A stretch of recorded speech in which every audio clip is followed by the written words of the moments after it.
Hello, my name is Keith Brown. I'm the SNP's candidate in the Ochil constituency in the Mid-Scotland and Fife region for the Scottish Parliament elections, which will take place on the 3rd of May. These elections are historic because they come 300 years almost to the day after Scotland lost its Parliament in 1707. However, these are our chance to vote for a modern, positive Scotland and certain key changes which many people in Scotland want to see.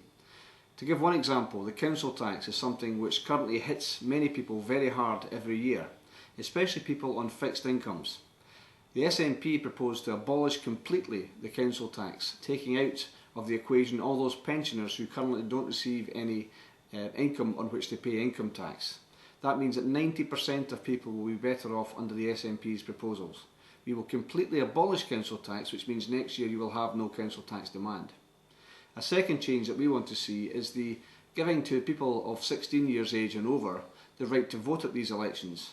The SNP firmly believes that at the age of 16, if you're entitled to marry, if you're entitled to get a job and to work, and crucially to pay taxes, then it's only right that you should have the chance to vote on who represents you in the Scottish Parliament and indeed at all elections.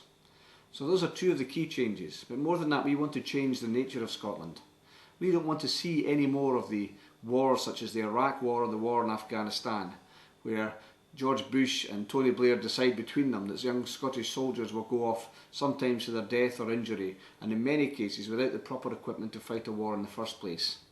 A Scotland which is independent and free will no longer take part in this kind of adventurism abroad. In addition, the SNP will ensure that Trident, the submarines, the massively expensive £25 billion submarines that carry nuclear weapons, will no longer be sighted in Scotland. So there are great reasons to vote for the SNP in this election, great things to vote against if you no longer want to see Trident in Scotland and want to end the involvement of Scottish soldiers in Iraq. And altogether, very good reasons to vote for the Scottish National Party, and I would hope that you would vote for me in these elections, for Keith Brown in the Ochil constituency for the Scottish Parliamentary elections on the 3rd of May. Thank you.